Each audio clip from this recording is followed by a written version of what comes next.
ګرانو لیدونکو ستړي مشئ. په روزګان کې ځایي سرچینې وایي چې طالبانو د دغه ولایت د دهراود ولسوالۍ له اوسیدونکو د پنجشیر جګړې لپاره 1500 کسیز جوړښت جوړ کړی دی. په روزګان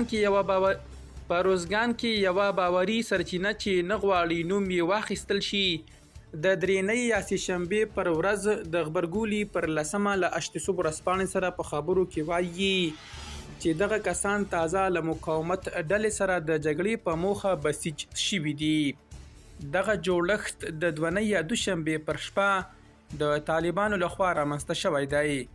په پنجشیر کې د طالبانو او مقاومت ډلې ترمنځ له نښتو هره ورځ د طالبانو مړي لیږدول کیږي، خو دغه ډله نه غواړي د خپلو کسانو زیانونه رسنیز کړي.